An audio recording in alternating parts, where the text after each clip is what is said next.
Okay, so welcome to Friday's lecture. It's going to be Friday the 17th.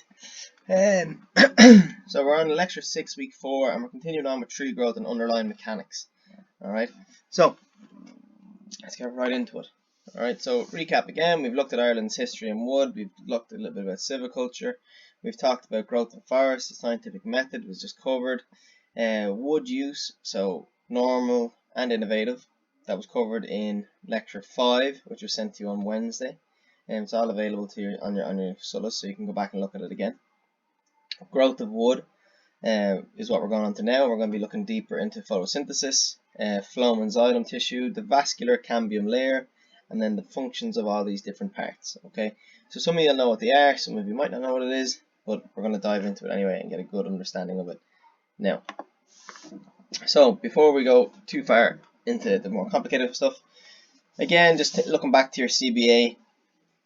It's going to be kicking off shortly. You're to look at something made of wood that you see in your everyday life, and here was just some examples of some of the things that we can consistently think of that the wood is used for. So this was actually created from a Google Forms last year, or I think it was a Moodle last year that I ran, and this was just stuff that people in the same module last year told us that they see timber on.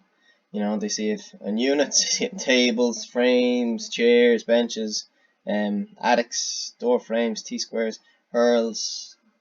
There's a lot of different things they see it on, and they see timber being used for.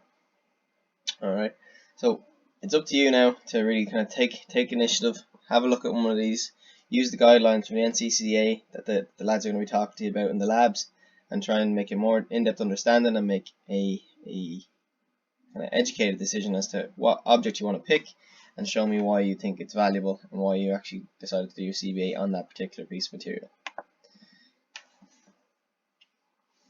Application Principles 1, just covered this in the last lecture with you as well. It's due on your labs next week, giving everybody a chance to get it done. It's going to be open on Solus during your labs. I'm sure you have it started, like it's due during the labs, so make sure you've done it. Okay. We went through the problem scenario and we talked about it. We talked about the fact that you need to put a bit more value on the fact that this is so close to a village, and we're trying to do more than just develop a monoculture of a forest with the sole purpose of equity and sole purpose of being harvested. We want to talk about what benefits that forestry can serve to the community for the next 30 to 40 years while it's in its management and growth phases, rather than just considering the revenue behind the plantation itself. Okay, ideally there might be a way that it could be planted, harvested, and still maintained as a public amenity during the harvesting process or after the harvesting process, and then a new plantation could be planted around the already existing and prominent potential native forestry around, say, amenities that have been created within the area. All up to you, as I've said. So, concluding task from lecture 5. So this lecture was actually sent to you as a video, and it was a task that you might not all be aware of. There was a lot going on that week. We might not all gotten a chance to watch this video, so that's okay. So a task from lecture 5. Okay, so the concluding task from lecture 5 is: using any media you find necessary, explain the purpose of Phloem and Xylem cells in the growth of a tree. Be specific as to the location of these cells, how they are produced, and the relevance they have to the growth of the tree. Okay, so this should be attached to your Google Sites on week 5. It's lecture activity for week 5. You can or lecture activity from lecture 5 that you can put onto your week 5 Google Sites. Okay, I'm also going to send you a link with this lecture to a folder. You can submit it to there. This is not a CBA, it's not an application principles. This is just a nice quick sketch explaining what's going on, explaining where things are coming from. It should only take you about 10 minutes. You can pause the video now if you like and do that, or you can wait till the end of the video and do it and submit it then this evening yourselves. But it'd be great to get them all submitted to try and get an understanding of what you know. And ideally, if you do that now before the rest of the slides, we'll have an understanding of where you're coming from with the knowledge, and hopefully then when we progress through this lecture, you'll have a more in-depth understanding of this very same knowledge. same idea. Okay, so if you want to pause it there and work away on that task for 10 minutes, do so.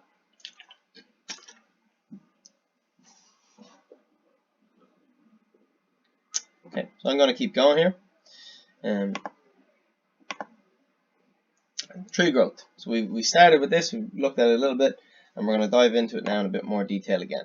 So let's start talking about the highways of the trees. So when we're talking about the highways of the trees, we're talking about the xylem and the phloem cells. Okay, so there's two things we need to consider about how it gets around the tree. We need to consider how water gets around the tree, and we need to consider how food gets around the tree. Okay, so how does water needed for photosynthesis get to the leaves? So it comes from the roots, we know that, and it travels through the xylem cells. Okay, so these cells transport water and minerals from the roots up through the tree and to the leaves. The purpose of the xylem cells is to transport water. Okay, and how does the sugar produced during the photosynthesis get to the rest of the tree? So this is how does the food basically get around the tree. Alright, and it comes in the form of glucose, or glucose sugar.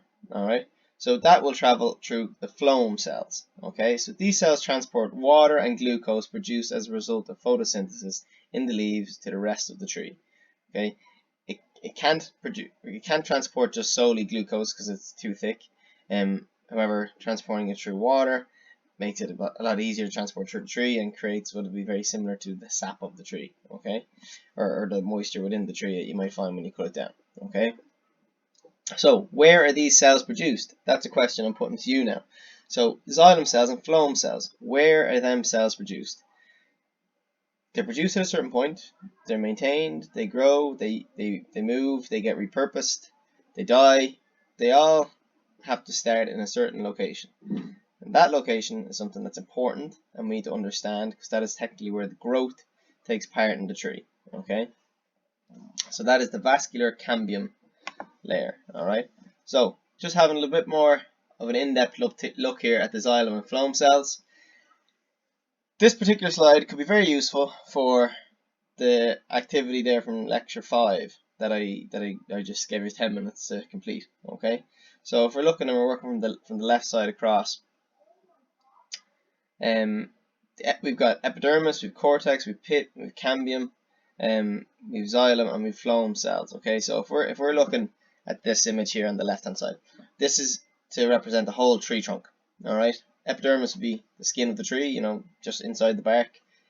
People will call it skin. It's a very light layer, almost see-through. It's just in behind the bark. The epidermis.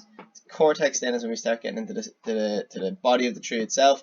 The pith is the very center of the tree, and then in behind our barks, around the epidermis area, we will find the cambium layer, or the vascular cambium, and we will find xylem and phloem cells.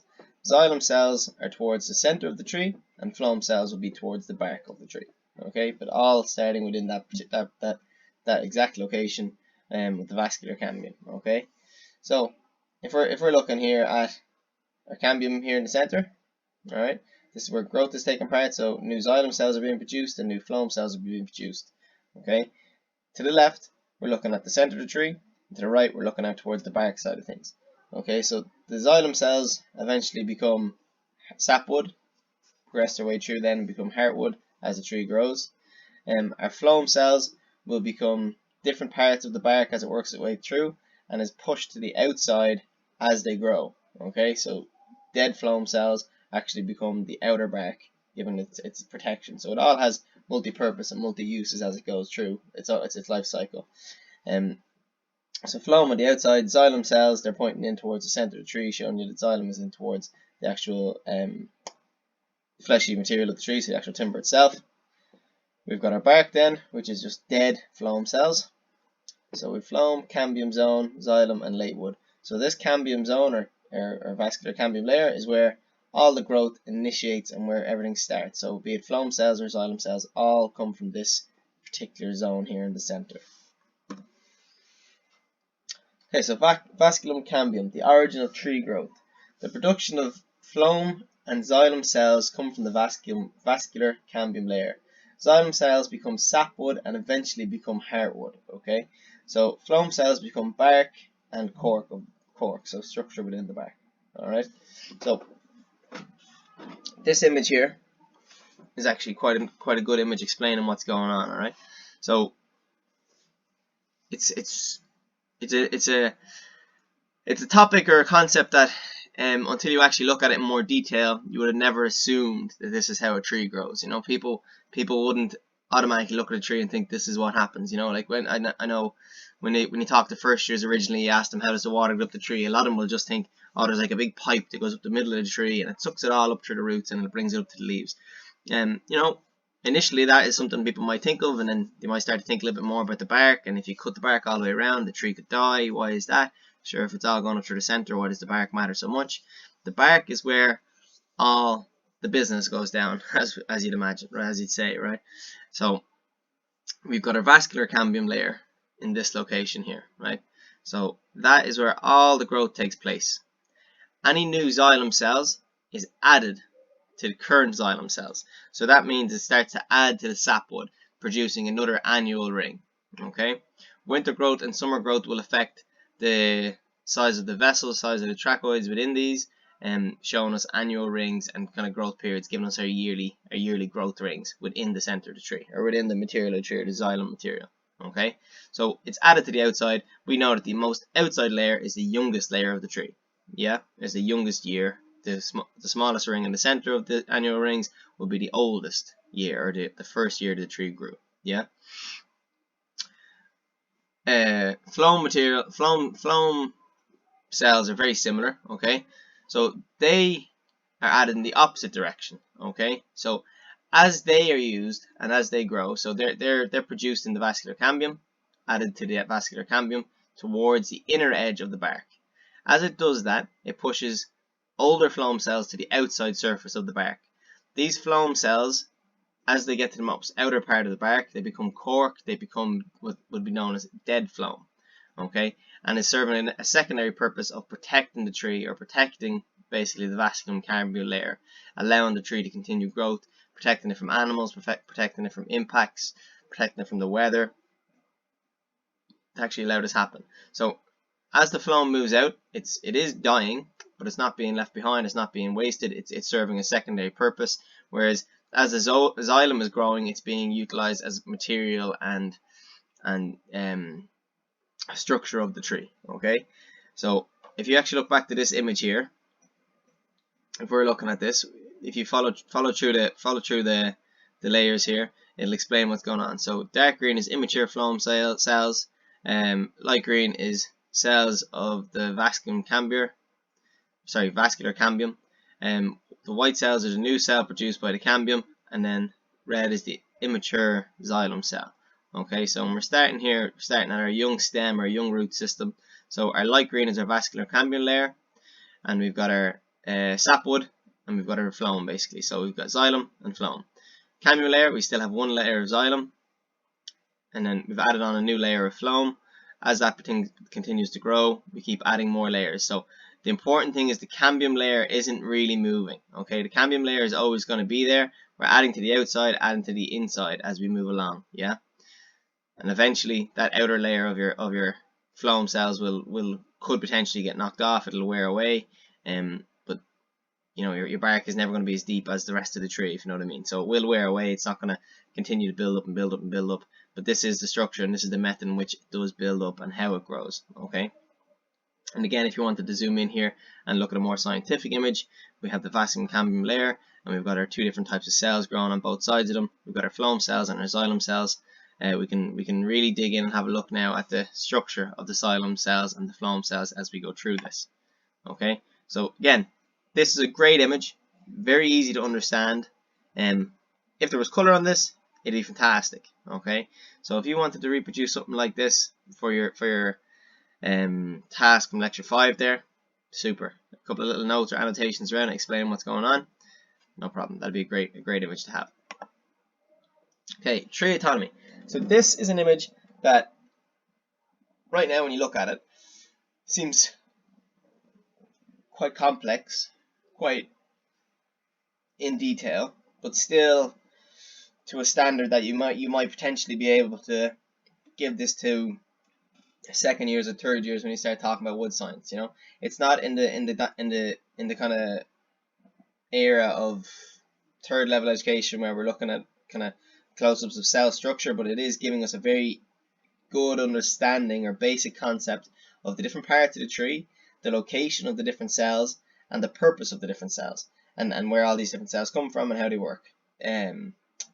Personally, I think this could be given to second years and third years.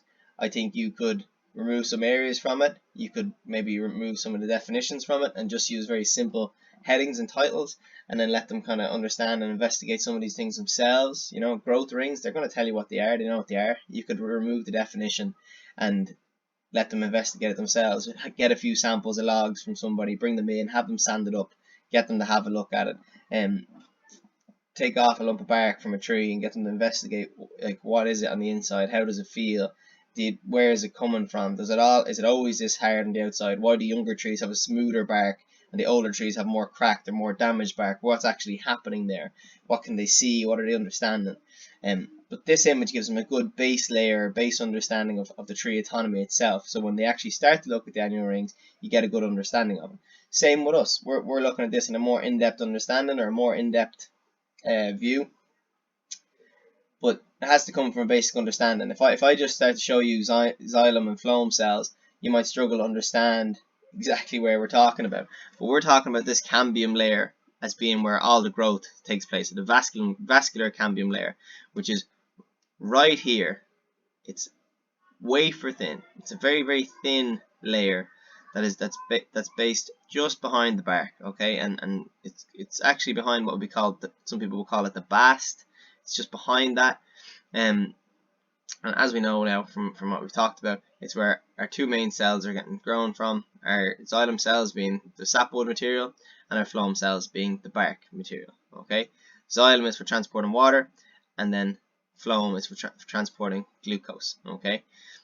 The whole tree does need to get this glucose, even the material within the center of the tree, and if only water is being transported up through the phloems, how do we get nutrients from the phloem to the center of the tree? That's something that is literally written on this slide, and it's a question I'm going to be asking you later on at a certain point as to how does material, or how does food or glucose get transported from the phloem cells to the center of the tree to maintain healthy growth and structure of the forestry, or structure of the tree. So, xylem cells.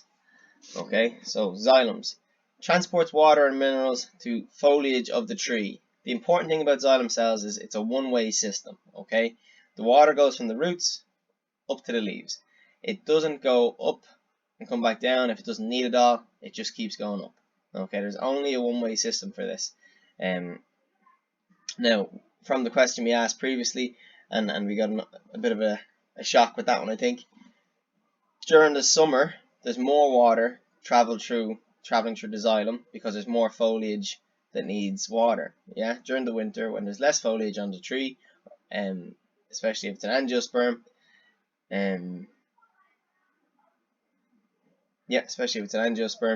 you will see that there's actually less water traveling through the xylem cells.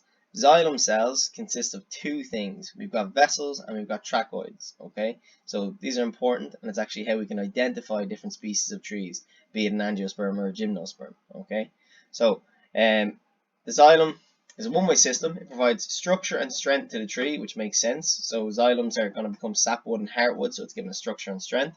It consists of tracheids elements made up of two cells, so vessels and tracheids. Okay, so vessels are very prominent in angiosperms, and tracheids are seen in gymnosperms and angiosperms. Okay, so vessels are found in angiosperms and are the principal transporter of water. Water generally flows unimpeded when it's in a vessel. Okay, so there's nothing constricting it; it can go straight up through. Tracheids are found in both gymnosperms and angiosperms and serve for structural support and for upward conduction of water and dissolved minerals from the soil. Okay, so looking at these slides here, we can see a large vessel within an angiosperm, so it's a large open area, allowing for large amounts of water to grow up through. This is actually quite an interesting image. Okay, so if you're looking at this image, we clearly have some tracheids here. So if I actually click on now, yeah, so we clearly have some tracheids. We've got large vessels over here. Then we've got a compact layer in this location. Within that location, if we were to zoom in, we do see a vessel. and we can see tracheids. Yes, they are smaller. Then we start to get some tracheids again, and then we get some large vessels.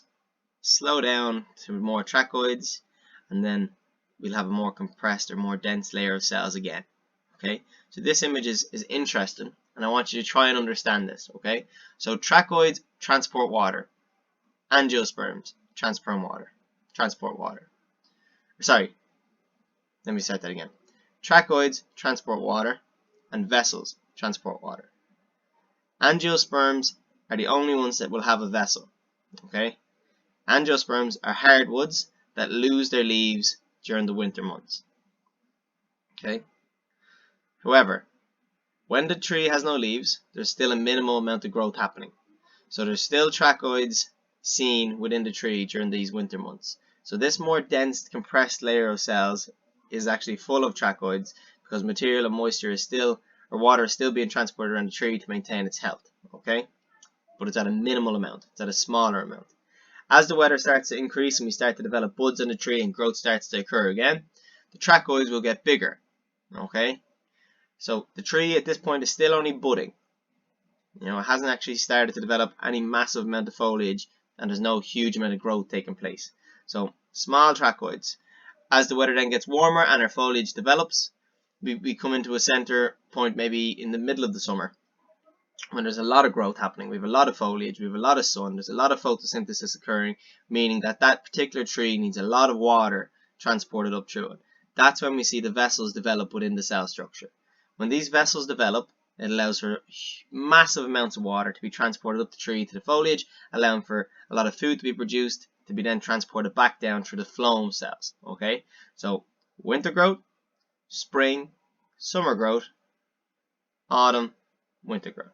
Yeah, so there is growth, and growth does occur during the winter. That's how we get an annual ring, but it's very minimal, and trees struggle a lot more. That's why it's a lot more of a denser cell structure and how we can actually see our annual rings. Even at this microscopic level, we can see the layout of annual rings or anomes. Okay, so I've read through this, and I'm going to move on now.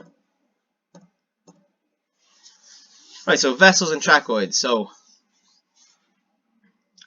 if we're looking at these two cells, all right, they're both seen. Well, vessels are only seen in angiosperms, and tracheids are seen in both species of angiosperms and gymnosperms. Okay, so a vessel is a large unimpeded cell, so it's basically just a large pipe, and there's no restriction of flow. The whole purpose of a vessel is to get the water up the roots, up to the foliage as quick as possible, and as much of it as possible. Whereas tracheids often have we'll have a pitted kind of wall structure and may have kind of baffles within the cell structure itself. Okay, so the purpose of the pits or the sieve kind of texture within the wall structure of it is to allow moist water to be transported across the tree as well, to maintain a healthy balance of the tree material or the fleshy part of the tree, be it sapwood or heartwood, throughout the whole tree itself, not just in the area of the cambium layer. Okay, and the baffles as well are to control water flow, ensuring that it only flows in one direction. You have to remember that during the winter there's a very minimum flow of water because of minimal growth, but there is still a need for transportation of water through and minerals through the tracheoid tissue itself. Okay, so it can be slowed, it needs to be maintained at an upward position, it cannot transport back down through the tree. That is the purpose of the kind of the baffled walls or the pitted end walls. Okay, and then the vessels, as we said, is unimpeded straight to the top. So I've got two images here. I'll give you a hint. One is an angiosperm and one is a gymnosperm.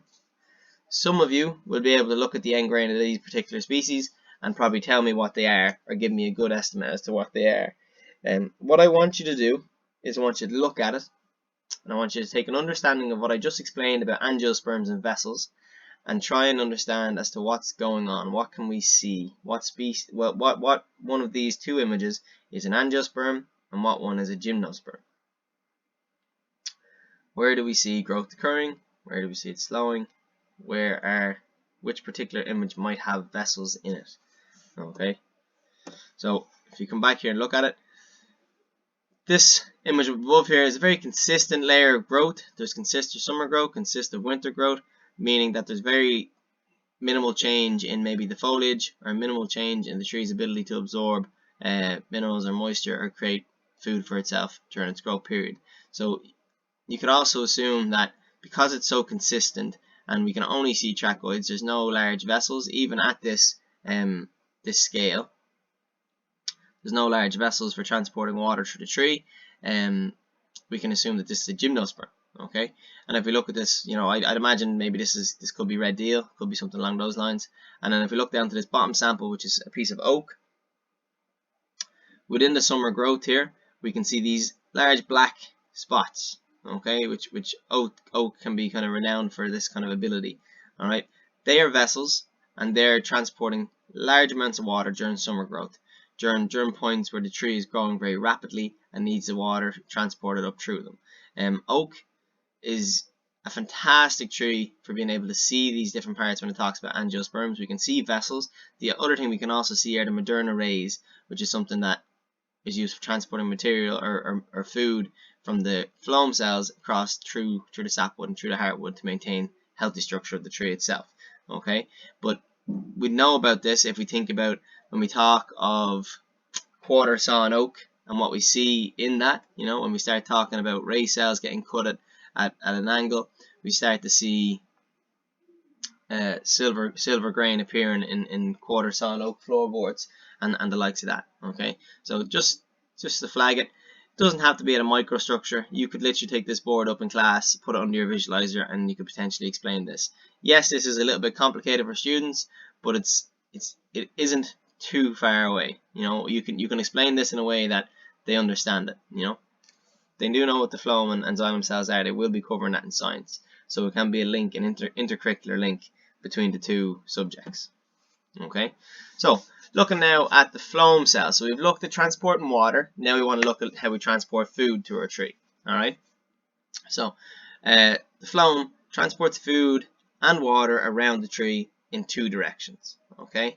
So it becomes part of the bark of the tree when it's finished its cycle.